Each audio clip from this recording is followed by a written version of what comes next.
Now, following on from that, I don't need to remind you about the volatility in the economy in the past few years. It has been a bit of a roller coaster around the world, and we've just heard, indeed, what a roller coaster it's been in Pakistan and the fallout from that. Our next speaker is a gentleman who began his investment banking career in New York and has since worked in strategy and development for many major companies here in Pakistan. He's now going to take a look at the winds and waves of the economic scenario. So this will be very, very interesting and really put it in perspective to see if the CFO is ready to swim. Please welcome the Chief Executive Officer of Atlas Honda, Saquib Shirazi.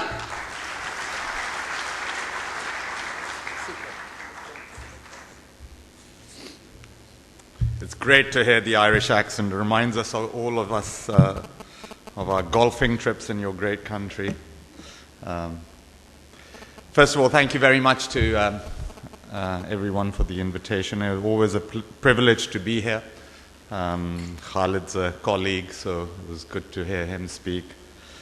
Yaqub के बारे में तो मैं बाद में बात करूँगा. कहाँ बैठा है? कहाँ है? अच्छा. You know, him and I are the most inefficient managers in this country, I can tell you that, because 50% of the time we meet each other in Islamabad, sitting outside a minister's office or secretary's office. My view right now is a CEO should not be doing that, a CFO should be doing that. So I would like to declare that that's his job and not mine. And when we sit in the corridors over there, half the time he's so sweet, he says to me, Saquib Sahab, you know, whatever you want, next time come to PS. So मैं कहा यार थोड़ा सा credit दे दो IPP के लिए, you know, थोड़ा सा तो दे दो. आप आए तो सही ना, आप आए तो सही. वो आते उसने मुझे इधर जो है ना स्पीच करने के लिए भी कह दिया और अभी तक कोई क्रेडिट नहीं मिला. यार, what a great CFO he is. इसके लिए तो तालियां बजाएं ना. That's a CFO. Now, I think what's very, very important is to give a perspective following on Dr. Ishfaq's points. I really think he has hit the nail on the head on a lot of the issues that the current environment faces, and I think a lot of the solutions too. You know, when he was in government, it was always good to interact with him, but I think when he's been out of the government, you've been more useful, because you are making the point through the media, you're making the point through these conferences, and it's important that somebody keeps making the point. It's sometimes very hard for the business community to keep making the point. It's important that a former government official, an academic, an economist who is respected should also make the point. So I think you need to continue doing what you are, because I think it's really important. Let me give you the macro picture. Last night I was having dinner with an ambassador, and he asked me, what's the environment like right now?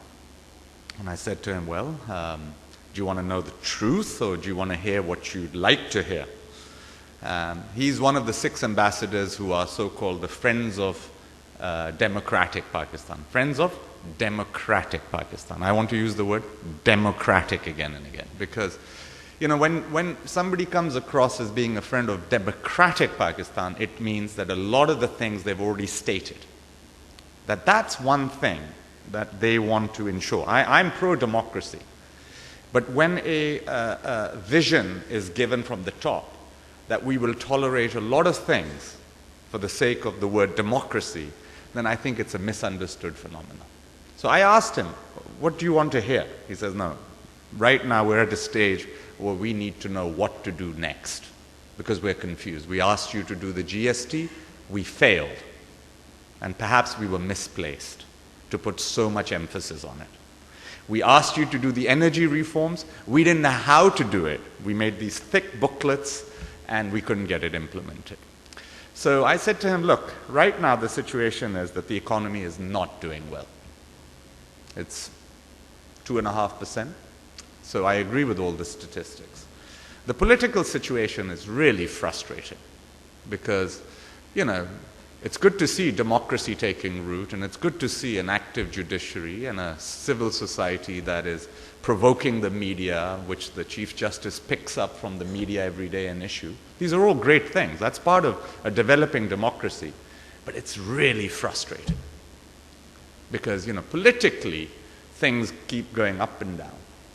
which makes the business community not take decisions, which makes investors become shy. So we are frustrated watching the political situation evolve the way it is, despite all the positive things. And third, as a society, in the last 10, 11 years, since 9/11, we become very confused. We're not sure whether we are Shia or we're Sunni, whether we like minorities, whether we're Pathans and Urdu speaking. These things were happening in the 90s, but they've become really, really bad. Now we're not sure what type of a Muslim are we. Are we Salafi Muslim? Are we Wahhabi Muslim? Who can call the other guy what and get away with it? So we as a society are really confused. We know the solutions, their education and all those things. Now all these three things that have happened, economic weak, politically a little frustrating, society confused, leads us into a state of paralysis. We don't know what to do next. Having said that, I told him that the market was booming. Having said that, I told him that the market is booming. And there's a paradox here. And the paradox in some ways has been illustrated by the previous speaker, but the paradox is interesting. Why is that? Is it because of the agricultural liquidity that comes in once in a while, prices go up, global commodities up and down? Yes. Is it because inherently this country is based on an informal economy where most of the economy's workings are done underground? Yes. But I would push it beyond this. I would push it at number one, it's a consumption-led economy. It's a consumption-led economy. Only other country that behaves on its economic indicators like us is the US. More than 45% of our GDP derives from consumption. Dr. Saab? So if you put all the statistics of the US and all the statistics of Pakistan from debt to consumption ratios, you will find we're very similar. We're a consumption-led economy. And we have something that the US has. We have a large population, 180 million people. So despite all the things that may happen in the economy, despite all the things that the politicians may do, despite all the things that the society faces, inherently the market is there. And sometimes the market becomes so good that the economic rate goes from 2.5% to 7%. And we've seen it in the last 4 years. You get the agriculture crop right, it can even go in a very, very bad state of governance to a very high level. You ask some of the bankers here, there was so much liquidity here last year when the cotton prices went up. What explains it? Number one issue is that we're a consumption-led economy. We have a large population. And therefore, just on the basis of these two things, it's a large opportunity, this country. A large opportunity. And I agree, 3 years, absolutely. It can be done. Leadership, governance, all these issues we've heard. But inherently, the economy is very, very strong. On top of that, you've now got more than 7 million people, Pakistanis living abroad. Every day, 1,000 people cross from Turkey into Bulgaria as illegal immigrants into Europe. Every day. They make their way through how? They go through Iran, they go through Turkey, they get from Turkey to the Black Sea. From Black Sea, they make it into Bulgaria, they make it to Romania. And you know what? We meet them when we go to Paris. I was in Paris with my family. 20 little kids were selling plastic goods. As soon as they saw the policeman, they ran. Guess what they do? They send money back.